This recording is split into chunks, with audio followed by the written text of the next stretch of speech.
श्रीराम. आपल्या सर्वांच्या हृदयस्थ वसणाऱ्या आत्मारामास साष्टांग प्रणिपात करून गोस्वामी तुलसीदास रचित श्री रामचरितमानस या ग्रंथातील जो तृतीय सोपान अरण्यकांड याचं आपण चिंतन करत आहोत. सज्जनहो, हे आपलाच कथाचिंतन क्रमांक 784. माता शबरीच्या आश्रमामध्ये आपण प्रभू रामचंद्रांच्या द्वारे सांगितल्या गेलेल्या या नवविधा भक्तीचं चिंतन करत आहोत. ही नवविधा भक्ती श्रीमद भागवतामध्ये किंवा ज्या प्रचलित नवविधा भक्ती आहेत त्यांचा आधार आहे. मी जसं आपल्याला संगीतातलं उदाहरण दिलं की आपण एखादं गाणं ऐकतो, परंतु त्याचा जो मर्मज्ञ असतो, त्याचा जो गीतकार असतो, संगीतकार असतो, त्याला मात्र त्या गीताच्या बाह्यांगाचे शब्द दिसत नाहीत, तर त्याच्यामध्ये दडलेल्या स्वरांची सजावट तो बघत असतो. त्या स्वरांमध्ये कुठल्या तरी एखाद्या आवडत्या रागाच्या आधाराने तो ती भावना शब्दबद्ध करत असतो. सामान्य जीवांना तर केवळ ते पद ऐकू येतं, त्या पदाचे शब्द ऐकू येतात आणि आपण ते गीत किती सुंदर आहे असं स्वाभाविकपणे आपल्या मनाशी ठरवतो. त्याप्रमाणे सज्जनो, नवविधा भक्ती जी सर्वमान्य आहे, सर्व प्रचलित आहे, ती एखाद्या सुंदर गाण्यासारखी आहे. श्रवणम कीर्तनम नामस्मरणम पादसेवनम अर्चनम वंदनम दास्यम सख्यम आत्मनिवेदनम, हेच ते सुंदर गाणं.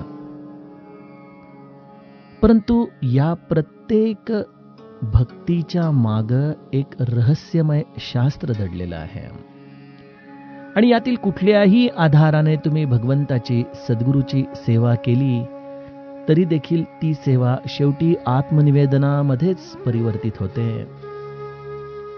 परंतु मग या सेवेमध्ये उतरायचं कसं, त्याच्या मागचं शास्त्र काय आहे, ते प्रत्यक्ष भगवंत माता शबरीला या नवविधा भक्तीच्या एका वेगळ्या अंगाचं चिंतनाच्या द्वारे सांगत आहे.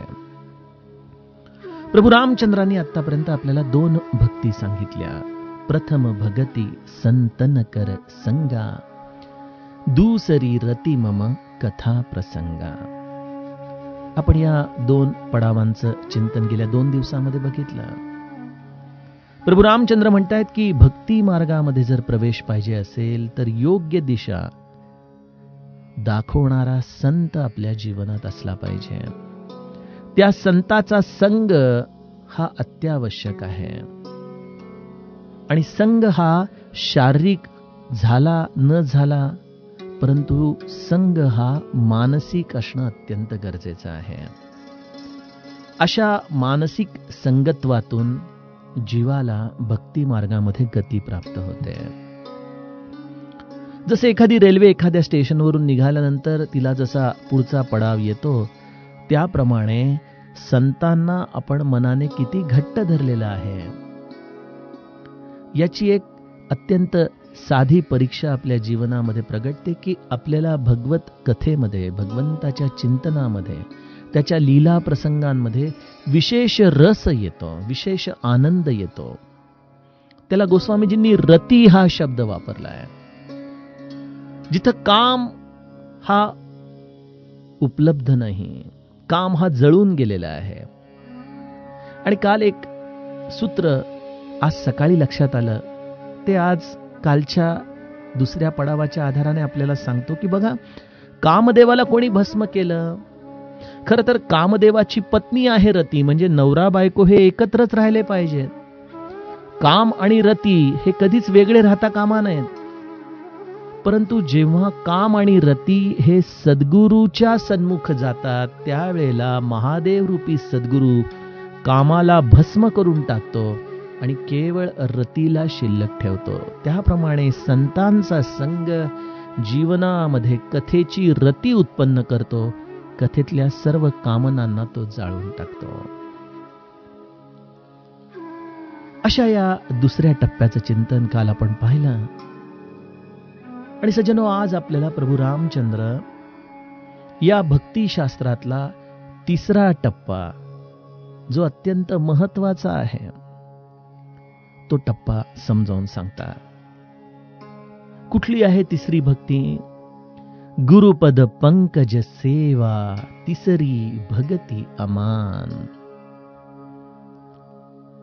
सद्गुरूच्या चरण कमलांची सेवा अभिमान रहित होऊन अत्यंत मनोभावे करणं, ही भक्तिशास्त्रातली तिसरी अवस्था आहे. बघा, समर्थांनी पादसेवन भक्ती देखील आपल्याला भक्तिशास्त्रामध्ये चौथ्या टप्प्यावरती सांगितली. आणि या चौथ्या भक्तीचं मर्म असं आहे की सद्गुरूच्या चरणांची सेवा जो मनोभावे करतो, त्याला अत्यंत स्वाभाविकपणे सर्व ज्ञानाची प्राप्ती होते. त्याला ते ज्ञान प्राप्त करण्यासाठी वेगळं कुठलंही साधन करावं लागत नाही. केवळ गुरुसेवा, बस गुरुच्या चरणांची सेवा. आणि त्या सेवेच्या आधाराने आत्मनिवेदनाची अवस्था, आत्मोद्धाराची अवस्था, अशी विलक्षण गती एका जीवाला प्राप्त होते. उदाहरणच द्यायचं झालं तर समर्थांचा कल्याण कशाने घडला? समर्थांच्या कल्याणाची अवस्था जी ज्ञानाच्या अवस्थेच्या दृष्टीने बघितली तर ती समर्थांच्या सारखीच होती. यासाठी कल्याण स्वामींनी कुठलं साधन केलं? किती जप केला? किती तप केलं? त्यांनी एकच काम केलं, गुरु आज्ञेचं तंतोतंत पालन केलं. गुरुच्या चरणांच्या सेवेपलीकडे त्यांनी दुसरं काहीच केलं नाही. बघा, आपल्यापैकी अनेक लोक सज्जनगडावरती जाणारी आहेत. जेव्हा जेव्हा आपण सज्जनगडावरती जातो आणि शेजघराच्या मध्ये समर्थांनी वापरलेल्या वस्तूंचं दर्शन घेतो, त्या वेळेला ती कळशी जणू काही आपल्या अहंकाराला वाकुल्या दाखवत असते. कारण गडावरती आपल्या सामानाची पिशवी घेऊन चालताना देखील महाद्वाराच्या ठिकाणी भले भले विसावतात. मग अशा या गडावरती 400-450 वर्षापूर्वी कुठलीही भौगोलिक स्थिती नीट नसताना कल्याण स्वामी समर्थांना दम्याचा विकार आहे म्हणून वाहतं पाणी त्यांच्यासाठी आणायचं, या एकाच उद्देशाने गडावरून खाली या 2 कळशा घेऊन उतरायचे आणि भरलेल्या कळशा घेऊन कल्याण स्वामी दररोज समर्थांसाठी यायचे. गुरुची कुठलीही आज्ञा लहानपणापासून कल्याण स्वामींनी तिचा अव्हेर केला नाही आणि त्याचं फळ त्यांना असं मिळालं की ते समर्थ शिष्य कल्याण स्वामी झाले, संतांच्या अंतरंगीचे शिष्य झाले. नवे नवे कल्याणाला जेव्हा आज्ञा दिली की आता मी सांगितल्याशिवाय गडावर यायचं नाही, समर्थांना देह ठेवायचा होता आणि ते जाणून होते की कल्याण आपला मरणाचा प्रसंग पाहू शकणार नाही आणि त्यामुळे कल्याण स्वामींना ताकीद दिली की यायचं नाही. आणि जेव्हा समर्थांनी देह ठेवला त्यानंतर जेव्हा कल्याण स्वामी एखाद्या लहान मुलासारखे ओक्साबोक्षी रडत गडावरती आले, स्वामी स्वामी करत हाक मारतायत, आणि जेव्हा कोणीतरी त्यांना समाधीचं दर्शन दिलं त्यावेळेला धाय मोकलून रडू लागले. अख्खा दिवस ती रात्र कल्याण स्वामी समाधीपासून लांब व्हायला तयार नाहीत. माझे समर्थ कुठे आहेत? माझे समर्थ कुठे आहेत? त्या उत्कट प्रेमाने शेवटी समर्थांना त्या समाधीला दुभंगून वरती येऊन कल्याण स्वामींना दर्शन द्यावं लागलं की कल्याणा, मी कुठेही गेलो नाही रे बाळा, मी इथंच आहे बरं. काय समर्पण भाव असावा हो, की आपल्या अस्थी आणि आपल्या गुरूंच्या अस्थी देखील एकत्रित विसर्जित व्हावं. एवढं गुरुशी तादात्म्य, एवढी गुरुशी एकरूपता, एवढी गुरुच्या चरणांची सेवा आणि हे सगळं करून अत्यंत अमान अशा अवस्थेमध्ये राहायचं. बघा, दासबोधामध्ये समर्थ अनेकदा दासाला रागवतात देखील. आपण जर सगुण भक्तीचं समास वाचला तर त्यामध्ये समर्थांनी अक्षरशः दासाला म्हटलं की अरे तुला लाज वाटत नाही का असे प्रश्न विचारायला. इथपर्यंत स्पष्ट समर्थ दासबोधामध्ये बोललेले आहेत. आणि हा दास कोण आहे? त्यांच्या चरणांशी बसलेला त्यांचा परमशिष्य कल्याण. परंतु जसं आई कार्ट्या जरी म्हटलं तरी लेकराला आईचं प्रेम जसं माहिती असतं, तसं कल्याण स्वामींच्या हृदयाला समर्थांच्या अंतरंगाचं हे ममत्व स्पर्शून गेलं. आणि त्यामुळं आयुष्याच्या शेवटच्या क्षणापर्यंत कल्याण स्वामींनी एकच गोष्ट केली, आपल्या गुरुची निराभिमानाने चरण सेवा केली. बघा, बस या पलीकडे त्यांनी दुसरं काहीच केलं नाही. अनेक संतांची उदाहरणं आहेत, किती जणांची सांगायची. अन्यथा ही तिसरी भक्ती तर केवळ गुरु सेवेच्या आधाराने घडलेल्या संतांचं चरित्र सांगता सांगता संपून जाईल. जनार्दन स्वामींची सेवा करून नाथ उद्धरले, श्री महाराजांची सेवा करून ब्रह्मानंद आनंद सागर उद्धरले, कुर्तकोटी उद्धरले. एकनाथांची सेवा करून नाथांचा गावबा उद्धरून गेला. तुकाराम महाराजांच्या चरणांची सेवा करून रामेश्वर भट्ट उद्धरून गेले. किती संतांची उदाहरणं सांगायची. आणि त्यामुळं ही तिसरी भक्ती ही ज्याला आत्मज्ञान आवश्यक आहे त्याच्यासाठी अत्यंतिक महत्वाची आहे. एक लक्षात घ्या, संत हा आपल्या जीवनामध्ये आपण स्वीकारायला हवा, कारण की त्याने तर आपल्याला स्वीकारलेलं आहे.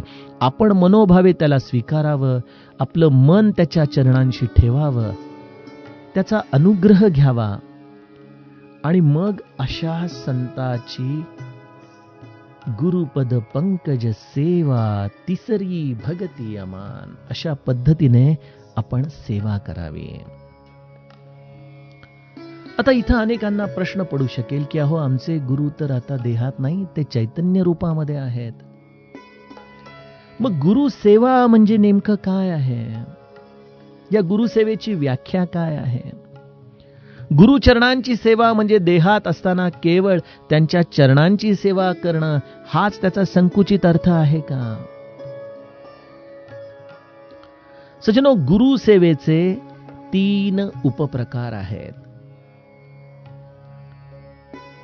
शारीरिक गुरुसेवा, वाचिक गुरुसेवा आणि मानसिक गुरुसेवा, म्हणजे ज्याला आपण कायिक, वाचिक आणि मानसिक म्हणतो. अशा 3 अंगांच्या आधाराने गुरुची सेवा करण्यामध्ये आपला देह झिजवणं हे अपेक्षित आहे. ज्याला या पादसेवन भक्तीच्या आधाराने आपला उद्धार करून घ्यायचा आहे, किंबहुना त्या मार्गातून गेल्याशिवाय आत्मज्ञान ही गोष्ट आम्हाला प्राप्तच होऊ शकत नाही. श्री महाराज आपल्याला त्याचं महत्वाचं कारण सांगतात की गुरुच्या सेवेमध्ये देह झिजवल्याशिवाय आपली देहबुद्धी जात नाही आणि आपली देहबुद्धी संपल्याशिवाय आपल्या हातून गुरुची सेवा घडत नाही. किती सुंदर मिलाफ श्री महाराज आपल्याला गुरुसेवेचा सांगतायत. देहबुद्धी संपणं ह्याचंच नाव आहे आत्मज्ञान प्रगटणं. याची दुसरी बाजू तीच आहे. परंतु मी गुरुची सेवा करतो आहे, परंतु माझी देहबुद्धी मात्र जशीच्या तशीच आहे. ती गुरु सेवा आमची देहबुद्धी संपू शकत नाही आणि आपली देहबुद्धी संपल्याशिवाय गुरुची आम्ही खरी सेवा करू शकत नाही. याचं ज्वलंत उदाहरण काय? ज्या कल्याण स्वामींच्या चरित्राच्या आधाराने मी तुम्हाला ही तिसरी भक्ती सांगतोय, त्या गडावरती, त्या कल्याण बुरुजावरती जा आणि समर्थ केवळ कल्याणा छाटी म्हणतात, ज्या पद्धतीने कल्याण स्वामी या बुरुजावरून स्वतःच्या देहाला भिरकावून देत आहेत, यावरून देहबुद्धी संपल्याशिवाय गुरुसेवा घडत नाही या शब्दाचा खरा अर्थ समजून घ्या सज्जनो.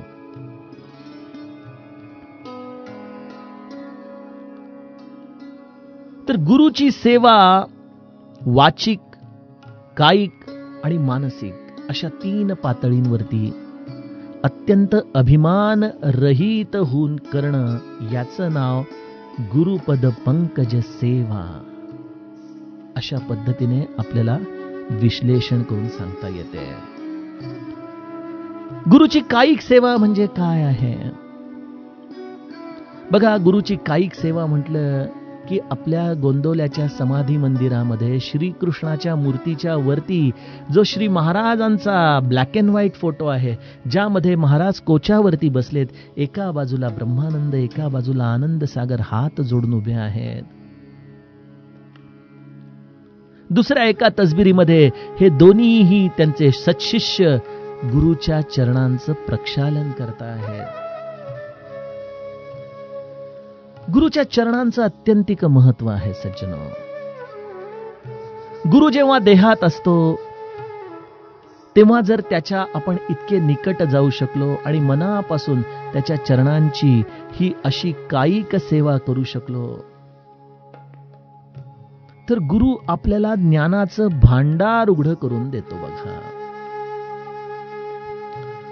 मध्यंतरी मला पंडित राम किंकरजी, जे श्री रामचरित मानसचे अत्यंत थोर मर्मज्ञ, त्यांचे एक अत्यंत अंतरंगीचे शिष्य, त्यांचं प्रवचन ऐकण्याची संधी उपलब्ध झाली. मी त्यांचं नाव आता डोळ्यासमोरून गेलं, परंतु ते रामकृष्ण परमहंस मठाचे एक अधिकारी आहेत, संन्यस्त आहेत. तर ते सांगायचे की मी दिवसभर माझ्या सेवेमध्ये असायचो, पंडितजींची तिकडे प्रवचनं चालू असायची, परंतु माझ्या मागे एवढी कामांची यादी असायची की मी कधी त्यांच्या प्रवचनांना जाऊच शकायचो नाही. परंतु आपल्या सत्शिष्याचं अंतरंग सद्गुरू हा अगदी कण कण जाणून असतो. बघा, जेव्हा प्रवचनं संपायची, लोकांची वर्दळ हळूहळू थांबायची, रात्रीचं भोजन व्हायचं, तत्पश्चात जेव्हा पंडितजी एकटे खोलीमध्ये असायचे, अंथरुणावरती पहुडलेले असायचे, त्यावेळेला हे त्यांचे सत्शिष्य त्यांच्या चरणांची सेवा करायचे. आणि त्यावेळेला एकांतामध्ये प्रवचनांमधलं सांगितलेलं तर ते त्या सत्शिष्याला सांगायचेच, परंतु त्याच्या व्यतिरिक्त अत्यंत गुह्यातलं गुह्य ज्ञान पंडित राम किंकरजी त्यावेळेला त्यांना सांगायचे. आणि त्यांनी ते अनुभव त्या प्रवचनामध्ये, या रामचरित मानसमध्ये असलेल्या या अत्यंत गुप्त, अत्यंत गुह्य अशा रहस्यांच्या आधाराने सांगितले. त्यामुळे सज्जनो, कायिक गुरुसेवेमध्ये त्याच्या चरणांची सेवा हा पहिला टप्पा. दुसरा टप्पा म्हणजे गुरुला जे अत्यंत प्रिय आहे, गुरु ज्या कारणासाठी आपला देह झिजवतो, त्या कारणासाठी आपण आपल्या देहाला समर्पित करून टाकायचा. बघा, आमच्या गोंदवल्याला तर आता अनेक सुधारणा झाल्या, बुफे सिस्टम आली आणि ते काळानुसार योग्य देखील होतं. परंतु जुनी लोक जी श्री महाराजांच्या सेवेमध्ये होती, त्यांच्याकडून आम्ही सेवेचे एक एक अनुभव ऐकतो तेव्हा आजही रोमांचित होऊन जातो. शेणाने सारवलेली जमीन असायची, पंक्ती बसायच्या, पत्रावळी आणि ते फुलपात्र प्लास्टिकचं सगळ्यांना दिलं जायचं. पुरुष आपला शर्ट आणि बनियन उतरवून जेवायला बसायचे. भोजन होत असताना कुठलाही ध्वनिपेक्षक नसायचा, त्यामुळं नामस्मरण हे जोरात वाढणारे सेवेकरी करायचे. आणि सेवा करताना अत्यंत प्रेमाने प्रत्येकाला वाढलं जायचं. आणि असं सकाळपासून जे अन्नदान सुरू व्हायचं ते रात्रीपर्यंत अखंडित चालू असायचं.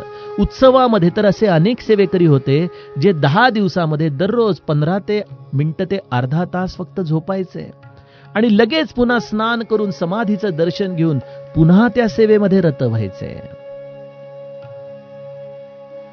तनु कष्टवी त्यासी आनंद देते. ही देहबुद्धी संपल्याची लक्षणं आहेत की आपल्या गुरु सेवेमध्ये आपल्या स्वतःच्या आरामाची, आपल्या स्वतःला हे कष्ट होत आहेत याची जाणीव न ठेवता संपूर्णपणे झोकून देऊन श्री गुरुसाठी ही सेवा करणारी ही एक अत्यंत सुंदर पिढी आणि आजही उपलब्ध असलेल्या सेवांमध्ये अशाच पद्धतीने झोकून देऊन काम करणारी अनेक तरुण मंडळी देखील गोंदवल्यामध्ये आहे. आणि हे श्री महाराजांचं वैभव आहे बघा सज्जनो. त्यामुळं कायिक सेवेमधला दुसरा टप्पा आहे, गुरु ज्या तत्वासाठी जगला त्या तत्वामध्ये आपल्या स्वतःच्या देहाला झिजवायचं. गुरु सगुण भक्तीसाठी झिजले. त्या सगुण भक्तीसाठी आजही आमच्या गोंदवल्यामध्ये अनेक माता भगिनी दररोज सकाळपासून हार करत असतात. श्री महाराजांना आवडणारे वेगवेगळे आपल्या रामाची वस्त्र शिवत असतात, समाधीच्या कफनी शिवत असतात. श्री महाराजांचं वैभव कशा पद्धतीने आपण सुशोभित ठेवू शकू यासाठी अत्यंत धडपडणारी ही सर्व मंडळी आहेत.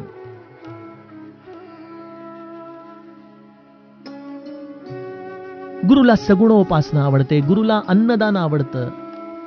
या सर्वांसाठी झिजणारे, गुरुला भूतदया आवडते म्हणून आमच्या गोंदवल्याच्या इस्पितळामध्ये मोठे मोठे ख्यातनाम डॉक्टर येऊन सेवा करतात अत्यंत निस्वार्थतेने. किती पद्धतीने कायिक सेवे गुरुच्या चरणांची सांगावी आपल्याला. वेगवेगळ्या प्रकारचे इंजिनियर्स अचानक येऊन आपलं नॉलेज गोंदवल्यामध्ये अत्यंत निस्वार्थ बुद्धीने समर्पित करतात. उत्तुंग बिल्डिंग्स उभ्या राहतात. मोठे मोठे प्रोजेक्ट लीलया तिथं साकार होतात. काय वैभव सांगावं श्री महाराजांचं. परंतु हा समर्पित भाव आहे की आपण आपल्या देहाच्या आधाराने गुरुची सेवा करावी. त्यामुळे सर्वप्रथम गुरुची कायिक सेवा. मग गुरुची वाचिक सेवा काय आहे. वाचिक सेवेचं सर्वात मोठं मर्म आहे ते म्हणजे गुरूंना आवडणारं भगवंताचं नाम आपण आपल्या वाचेने निरंतर घेणं. ही गुरु सेवा आहे बर का. आपण नाम घेऊन श्री महाराजांवरती उपकार करतोय असा भाव कधीही मनामध्ये ठेवू नका. हे लक्षात घ्या की आपण आपल्या पापांचे पर्वत जाळत आहोत गुरूंना हे नाम समर्पित करून.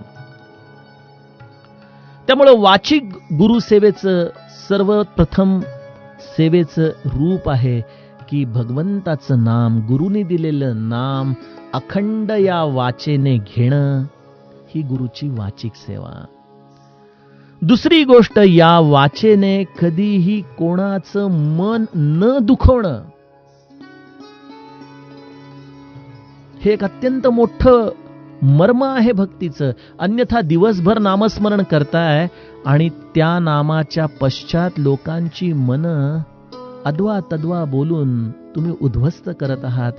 नाही, तुम्ही गुरु सेवेमध्ये अपराध करत आहात सज्जनो. दुसऱ्याच्या दोषांचं चिंतन गुरुला आवडत नाही. त्या वाचेला हा विटाळ आहे बघा. त्यामुळे पूज्य ब्रह्मानंद म्हणायचे ना की मी माझी जिव्हा नामाला विकून टाकलीये. या जिव्हेच्या आधाराने मी आता काहीही प्रापंचिक बोलणार नाही. त्यामुळे गुरुची ही वाचिक सेवेची तिसरी अवस्था म्हणजे या जिभेने कधीही कोणाचेही दोष चिंतन करायचे नाहीत. चौथी गोष्ट, ही वाणी, ही वाचा आपल्या गुरु सेवेच्या तत्व प्रचार प्रसारासाठी अत्यंत मनापासून झिजवायची. आपल्या गुरुने जे सांगितलेलं आहे, ज्या तत्वासाठी तो जगला, ते तत्व आपण स्वतः देखील अनुभवायचं. आणि पूज्य महाराज म्हणायचे वाणी रूपातले त्याप्रमाणे मिठाईवाल्यासारखा हा धंदा आहे की जसा मिठाईवाला स्वतः देखील एखादी मिठाई तोंडात टाकतो आणि लोकांना देखील ती विकतो, त्याप्रमाणे स्वतः देखील या सेवेकऱ्याने नाम घ्यावं, नामाचा गोडवा चाखावा आणि आपल्याला आलेल्या अनुभवांच्या आधाराने मुक्त हस्ताने ही वाणी या गुरुचं हे तत्व सामान्य जनांना सांगण्यासाठी म्हणून झिजवावी. आपली ही निरूपण सेवा, आपला हा कथा विस्तार, हे देखील या गुरुच्या वाचिक सेवेचाच एक भाग आहे. अन्यथा एक व्यावसायिक माणूस कुठल्या कारणासाठी हे सर्व करतो? मी जेव्हा जेव्हा स्वतःशी या गोष्टींचा विचार करतो तेव्हा मला अंतर्मनातून श्री महाराजांचा एकच निनाद ऐकू येतो की बाळा, ते माझं काम आहे. बस, मग विषय संपला. मग आपलं काय आहे त्याच्यामध्ये? हे गुरूंना आवडतं, रामाची कथा, रामाचं नाम. आणि आज सामान्य लोकांना ना अन्न, वस्त्र, निवारा ह्याच्या पलीकडं समाधानाची अत्यंत गरज आहे. आणि त्यामुळं गुरुच्या वचनांचं जर औषध मनावरती योग्य ठिकाणी जर पडलं तर या वाचिक सेवेच्या आधाराने समोरच्या व्यक्तीला जीवन जगण्याचं नवीन बळ प्राप्त होतं. सज्जनो, अनेक लोकांना चैतन्य जीवनामध्ये जाणवू लागतं, जगण्यासाठी बळ येतं, साधन करण्यासाठी मन पुन्हा दृढ होतं.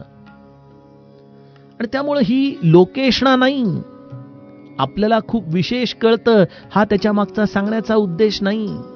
एकच उद्देश आहे की या वाचेच्या आधाराने आपण आपल्या गुरुची ही सेवा करावी.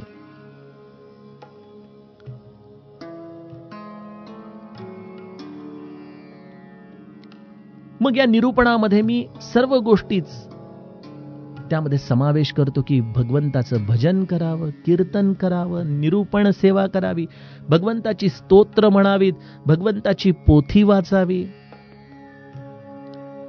या वाचेच्या आधाराने हे सर्व काही आपल्या गुरुची सेवा आहे या रूपाने आपण करावं, म्हणजे आपण अभिमान विरहित राहाल. अन्यथा या सर्व गोष्टींमध्ये जर अभिमान तसाच राहिला तर हे सर्व काही बाह्य दिखावा राहतो बघा. आणि तिसरा आणि अंतिम गुरु सेवेचा टप्पा आहे आणि तो म्हणजे गुरुची मानसिक सेवा करणं. काय आहे गुरुची मानसिक सेवा? मी नेहमी एक उदाहरण देतो की जेव्हा एखादा बाप आपल्या मुलीच्या लग्नासाठी पै जमवतो आणि तिला सासरी पाठवताना तिला अगदी छान आपल्या ताकदीप्रमाणे यथाशक्ती दागिने घालतो. लग्नाच्या आधी तर प्रत्येक ग्रॅम अन ग्रॅमचा हिशोब करणारा हा बाप लग्न झाल्यानंतर काही दिवसाने जेव्हा मुलगी सर्वप्रथम माहेरपणासाठी येते त्यावेळेला तो बाप आपल्या मुलीच्या दागिन्यांकडे पाहत नाही. तो आपल्या मुलीच्या डोळ्यामध्ये फक्त एकच गोष्ट पाहतो की माझी मुलगी आनंदात आहे ना, माझी मुलगी समाधानात आहे ना.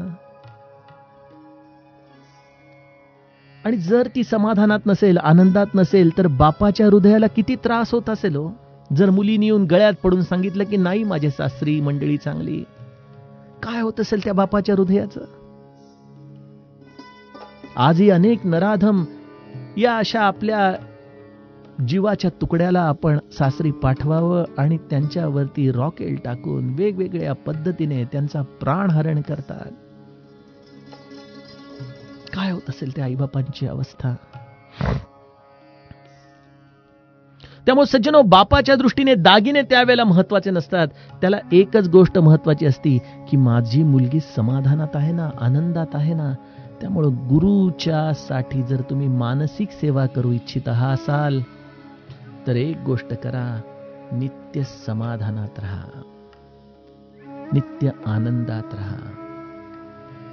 आपल्या गुरूंना सांगा की मी खूप आनंदात आहे गुरु. बस, कसं सांगू आपणास, आपण तर सर्व जाणताच. खूप दिलं मला, खूप दिलं, बस आता काही नको. आपला मस्तकी हात असाच राहू द्या.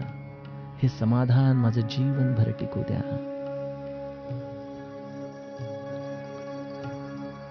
सज्जनो, ज्याप्रमाणे मुलगी देखील छोट्या छोट्या गोष्टींचा विचार नाही करत आपल्या बापाला, ती हेच सांगते की नाही बाबा मी खूप आनंदात आहे, तुम्ही नका काळजी करू.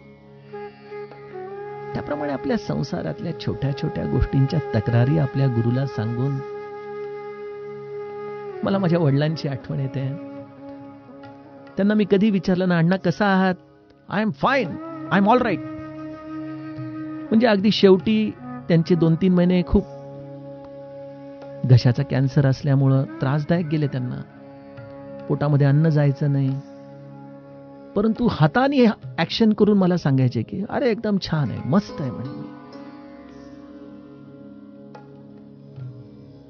छोट्या छोट्या गोष्टींसाठी रडत राहण्यापेक्षा जे भगवंताने एवढं दिलेलं आहे त्या गोष्टींचं समाधान ठेवून ही जगण्याची पद्धत खरोखर आपण आपल्या जीवनात उतरवली तर आपण गुरुची मानसिक सेवा करत आहोत. सज्जनो, आनंदात आहोत, आपण समाधानात आहोत. दुसरी गुरुची सेवा म्हणजे आपल्या मनाला नित्य अनुसंधानामध्ये ठेवण्याची अवस्था प्राप्त होण्यापर्यंत वैखरीने नाम सोडायचं नाही. आपलं मन त्या अनुसंधानामध्ये अशा पद्धतीने रत झालं पाहिजे की या मनाला आता या भगवंताच्या स्मरणाशिवाय दुसरा कुठला उद्योगच राहता कामा नये. आयुष्याच्या प्रत्येक टप्प्यावरती, प्रत्येक कृतीला, प्रत्येक विचाराला श्री महाराजांशी जोडण्याची कला म्हणजे अनुसंधान आहे. आपण जीव आहोत, मानसिक तरंग नित्य उठणार, परंतु या प्रत्येक उठणाऱ्या तरंगाला किनारा हा श्री महाराजांचा असला पाहिजे. आणि अशा पद्धतीने कायिक, वाचिक आणि मानसिक गुरुची ही सेवा अभिमान रहित होऊन करणं, मनामध्ये कुठल्याही प्रकारचा अभिमान न ठेवणं की आपण हे करत आहोत, हा कर्तेपणाचा भाव त्यामध्ये कुठेही न ठेवणं, या सेवेच्या मोबदल्यामध्ये काहीच न मागणं, कुठल्याही मानाची अपेक्षा न करणं, कुठल्याही पदाची अपेक्षा न करणं, लोकांच्या हार तुऱ्यांची अपेक्षा न करणं, लोकांनी आपल्याला चांगलं म्हणावं ही अपेक्षा न करणं, आणि सदा सर्वदा नम्र वाचे वदावे. आपण मात्र आपली ही वाणी अत्यंत प्रेमाने या बहुजनांसाठी वापरणं. जीवनात प्रारब्धात असलेल्या सर्व संकटांना आपल्या मागे आपला गुरु आहे आणि तो काय त्याला बघायचं असेल ते बघून घेईल, या निश्चयाच्या आधाराने मनाला समाधानामध्ये ठेवणं, सज्जनो, ही गुरुची सर्वोत्कृष्ट मानसिक सेवा आहे. अनुसंधानामध्ये गुरुची ही मानस पूजा आपल्या अंतरंगामध्ये अखंड करणं आणि आपल्या मनाला येन केन प्रकाराने नित्य समाधान आणि आनंदामध्ये बुडवून ठेवणं म्हणजेच श्री महाराजांच्या चरणांशी ठेवणं आहे. असा हा गुरुच्या चरणांच्या सेवेचा हा विस्तार एवढ्या थोड्या वेळामध्ये जे काही गुरुकृपेने बोलता आलं त्या आधाराने मी आपल्याला सांगितलं. उद्या आपण चौथ्या भक्तीचं चिंतन करूया. जानकी जीवन स्मरण जय जय.